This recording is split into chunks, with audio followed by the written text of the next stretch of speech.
सवेरे सवेरे यारों से मिलने घर से दूर चले हम, रोके से ना रुके हम, मर्जी से चले हम, बादल सा गरजे हम।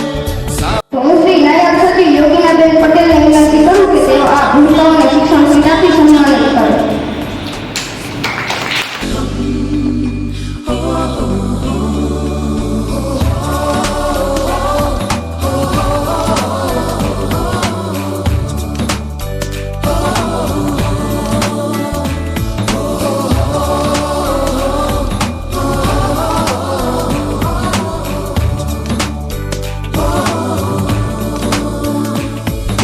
दरवाजे से दुनिया के राज खुलते हैं, कोई आगे चलता है हम पीछे चलते हैं, दीवारों पे किस्मत अपनी लिखी जाती है, इससे हमको जीने की वजह मिलती जाती है, रोके से ना रुके हम, मर्जी से चले हम, बादल सा गरजे हम, सावन सा बरसे हम, सूरज सा चमके हम, स्कूल चले हम, स्कूल चले हम।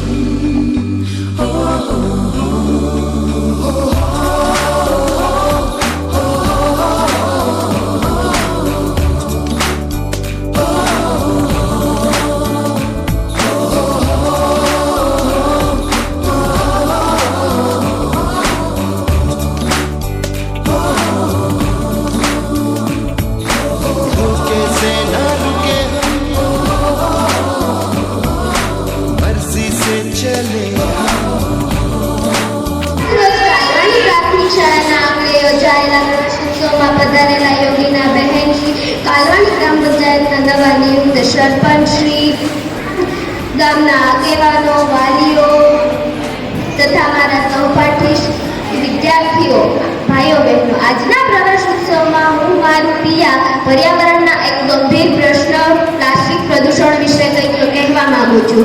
આપણે જોઈએ છીએ કે સિંગલ યુઝ પ્લાસ્ટિકનો બેફામ ઉપયોગ કરવામાં આવે છે. લગ્ન પ્રસંગે ચા પાણીમાં, ઠંડા પીણાની દુકાન પર પ્લાસ્ટિકનો ગ્લાસ, ઠંડા પીણાની દુકાન પર પ્લાસ્ટિકનો ગ્લાસ, પાણીની બોટલ, દુકાનો પર પોલિથીનના ઝબલા વગેરેમાં પ્લાસ્ટિકનો બેફામ ઉપયોગ કરવામાં આવે છે.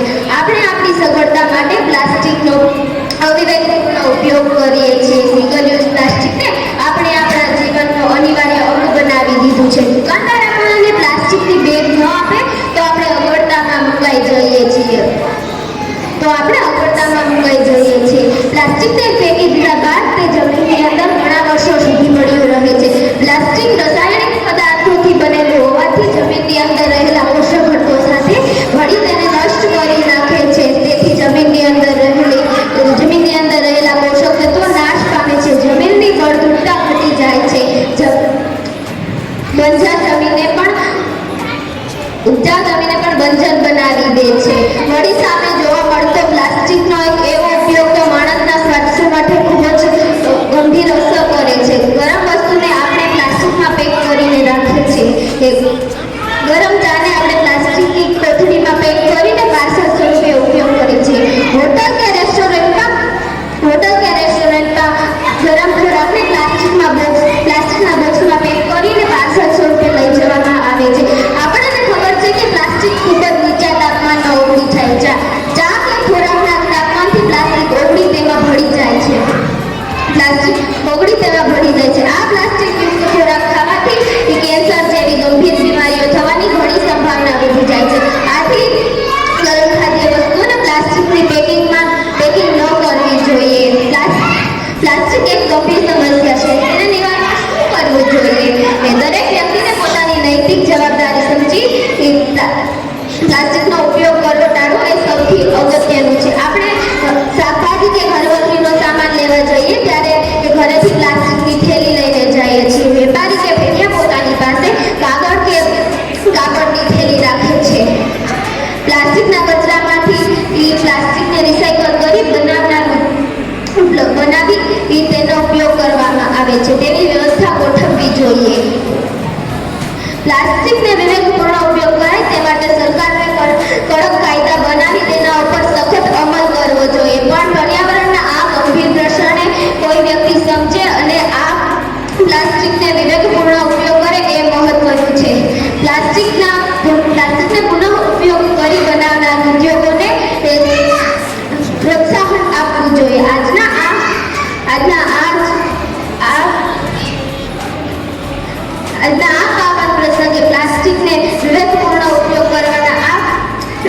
કરી પર્યાવરણને સુધારવાના આ ભગીરથ કાર્યમાં આપણે સહભાગી બનીએ. અસ્તુ. જય હિન્દ, જય ભારત.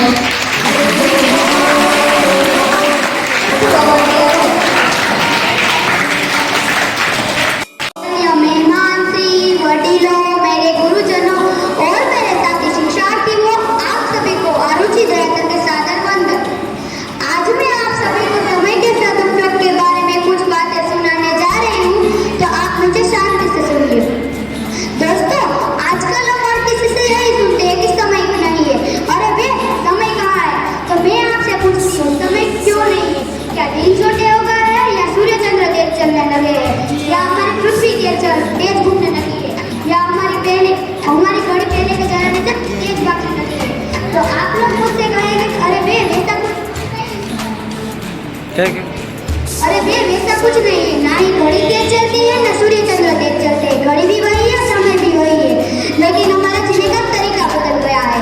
पहले के जमाने में आज जैसी सुख सुविधाएं नहीं थी, और ना ही आज जैसे इलेक्ट्रॉनिक उपकरण, मोबाइल, टीवी, कंप्यूटर जैसे आदि चीजें नहीं थी, जिससे हमारा समय इन फिजूल चीजों में खर्च होता था। पहले के जमाने में सुविधा कम थी, लेकिन एक दूसरे के लिए समय था। लोग एक दूसरे के घर जाते थे, सुख दुख बांटते थे। मेरे प्यारे विद्यार्थी मित्रों, हमें जीवन में सरलता पानी है, तो अभी से ही समय का सदुपयोग करना सीख लेना चाहिए। हमें आज से ही आयोजन बना लेना चाहिए, ताकि एक जमाने तक हम कुछ नहीं कर पाते। हमें दैनिक साप्ताहिक और मासवार आयोजन बनाकर पढ़ाई करनी चाहिए। हम सोचते हैं कि अभी से क्या जरूरत है, जब एग्जाम आए तब देखा जाएगा, तो आप गलत है। साल भर फ्यूचर का समय व्यतीत कर एग्जाम आने पर हम कुछ नहीं कर पाते हैं। मैं आपको किसान का उदाहरण देना चाहती हूँ। हम सब किसान पुत्र हैं। बारिश होने पर समय से बीज न बोए तो फसल कैसी होगी?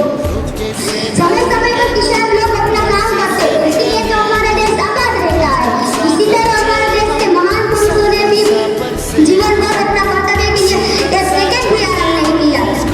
महान फिलोसोफर सोक्रेटिस ने कहा है कि जो अच्छा और महत्वपूर्ण कार्य को छोड़कर इन फिजूल कार्य में रचा बचा रहने वाला व्यक्ति एक महान आलसी के बराबर ही है।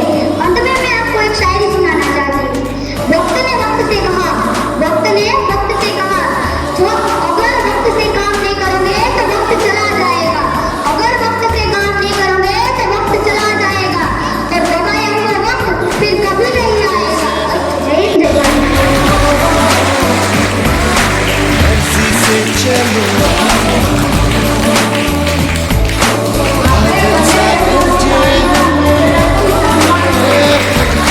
सावन सागर से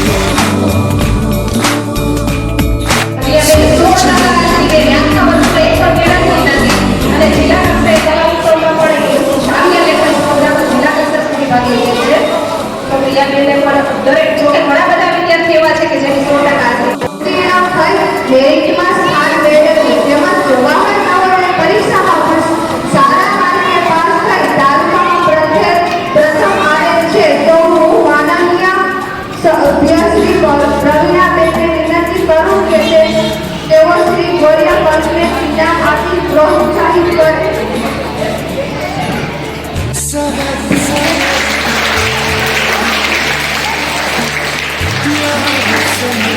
અમારી શાળાના વિદ્યાર્થી રમીલા રાજવી લેટમાં આવે છે, તો હું શિક્ષકમાંથી નરેન્દ્રભાઈને વિનંતી કરું કે તે રાજવીને સન્માનિત કરે.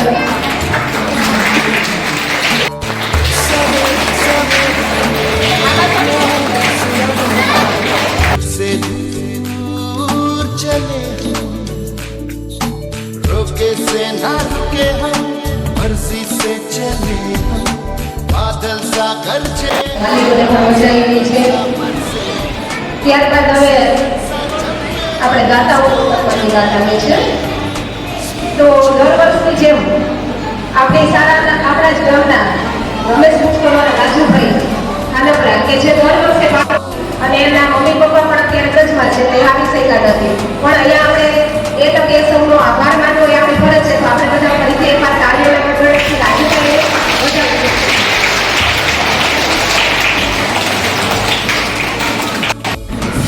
શિક્ષક મિત્રો, વાલીઓ અને નાના બાળકો, સવારે થોડી મારી તબિયત ખરાબ હતી પણ હું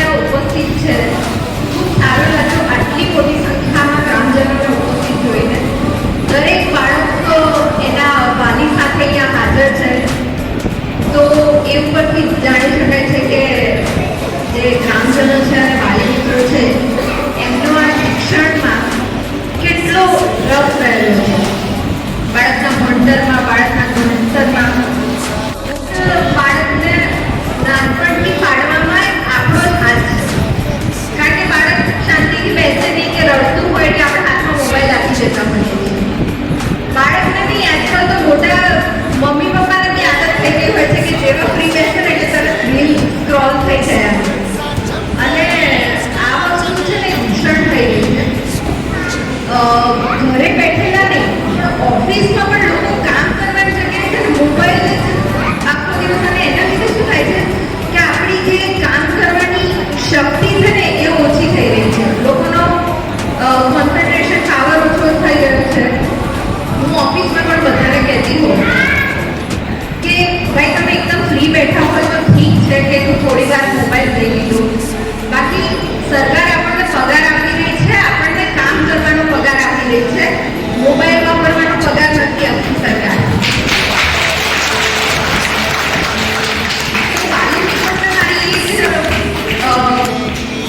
વિનંતી છે કે તમારા બાળકોને છે ને બની શકે એટલું મોબાઈલથી દૂર રાખો. એવી કોઈ જ વસ્તુ નથી કે જે પુસ્તકમાંથી ના શીખી શકાતી હોય ને એની માટે મોબાઈલની જરૂર પડે જ છે. એવું કંઈ જ નથી. તમને ખ્યાલ હશે કે એપલ, ગૂગલ આજે આપણને મોબાઈલનું જે ઉપકરણનું જેમણે લત લગાડી છે એમના પોતાના બાળકો એવી સ્કૂલોમાં ભણે છે કે જ્યાં કોઈ જ ટેકનોલોજી ઉપલબ્ધ નથી. તો એ લોકો નથી ભણી ગયા. આપણે એવા બહાના શોધી લઈએ છીએ કે એને તો સ્કૂલનું ભણવાનું હોય છે. હોય પણ તમારા સુપરવિઝન હેઠળ એ મોબાઈલ જોવે તો ઠીક છે. બાકી તમને ખબર નથી હોતી કે બાળક એમાં શું શું જોઈ રહ્યું છે. તો ટેકનોલોજીનો ઉપયોગ સારો કરીએ તો સારી વાત છે. બાકી પછી બાળકો આડા પાડે ચડી જશે એ તમને ખબર પણ નહીં રહે. બાળકો બાકી તો સ્કૂલમાં નિયમિત આવે.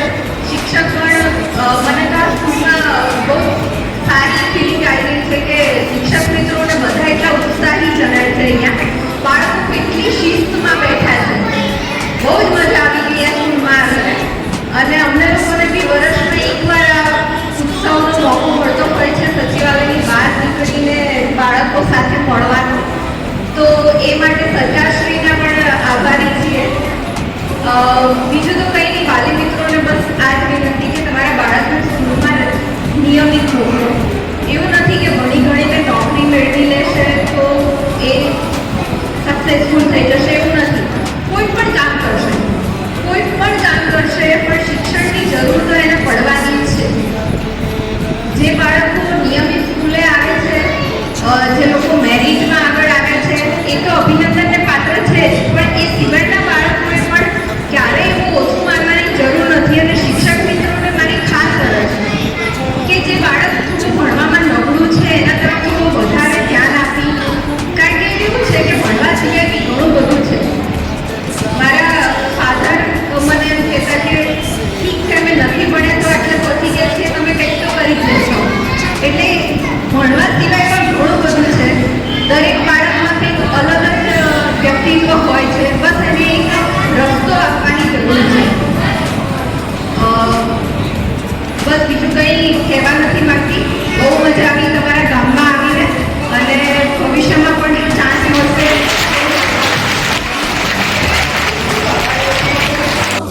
ખૂબ આનંદ થયો. ક્યારે અમને એવું લાગ્યું નહીં કે આપણા જે મોટા અધિકારી છે આપણા સાથે આપણા જેવા થઈને આપણા મને મેળાઈને ખૂબ ખૂબ આભાર. બહુ મજા આવી. અને આપણે દાતાઓની વાત થઈ બધા છે ભાઈ યાદ કર્યું પાછું કે રાજુભાઈ પુષ્કરવાળા તો આપણને આપણા ગામના છે ને આપણને શાળામાં ઘણી બધી વસ્તુ આપે છે.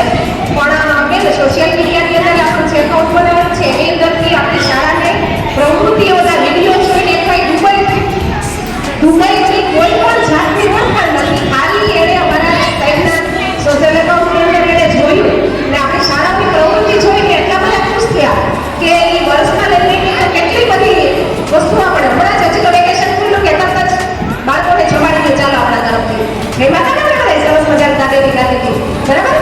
તો એવું વર્ષમાં મેં કેટલી વખત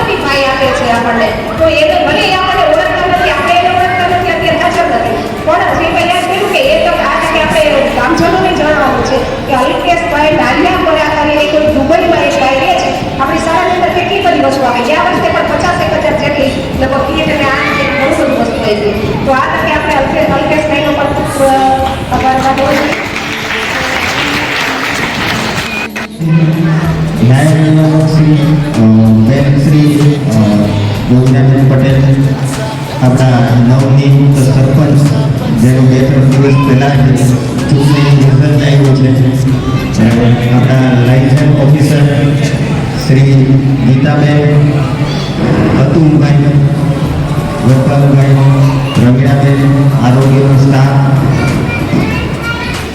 એસએમસીના તમામ સભ્યશ્રીઓ, અધ્યક્ષશ્રીઓ, બહોળી સંખ્યામાં ઉપસ્થિત વાલીગણ, ગ્રામજનો અને મારા વાલા વિદ્યાર્થીઓ, ઘણો બધો લાંબો કાર્યક્રમ થઈ ગયો છે. આમાં કાર્યક્રમની આપણી રૂપરેખાઓ એ મુજબ આપણે હાલવાનું હોય, પણ અત્યારે 2-3 વસ્તુ, ઘણી બધી વસ્તુઓ એને કીધી છે. થોડોક કાર્યક્રમ ડિસ્ટર્બ થાય અને સ્થળ બદલવું પડે વરસાદના કારણે, કારણ કે અમારું સ્કૂલનું સરસ મજાનું મેદાન છે. આપણે ત્યાં જશું વૃક્ષારોપણ માટે, આના કરતાં પણ વધારે તમને ત્યાં સારી ફિલિંગ આવશે, એની અમે ખાતરી આપી છે. ત્યારે લાંબો કાર્યક્રમને 1.5 કલાકની કોઈ પણ વ્યક્તિની સહનશક્તિ હોય છે, તો આપણે બધાએ અહીં શાંતિજનક આ કાર્યક્રમને આપણે સફળ બનાવ્યું. એ બદલ હું આપ સર્વેનો આભાર માનું છું.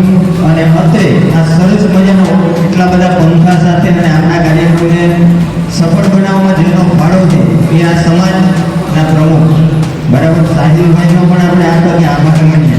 બરાબર, તો નિશાળની બાજુમાં આપણે આવી સરસ મજાની વ્યવસ્થા પૂરી કરી છે.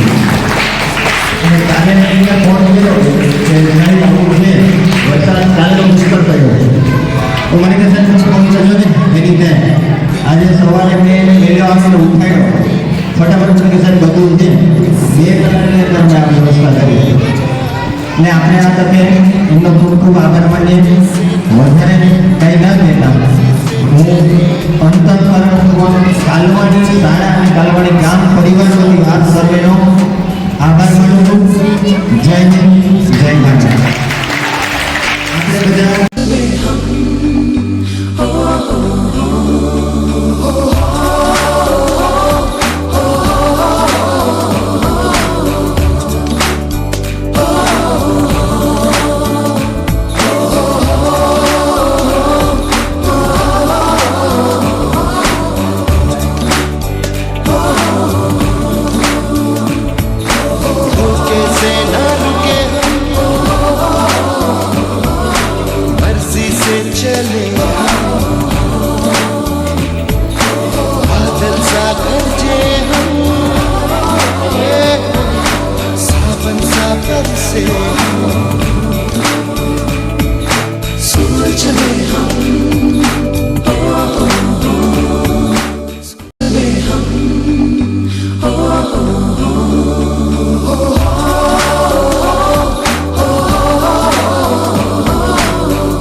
oh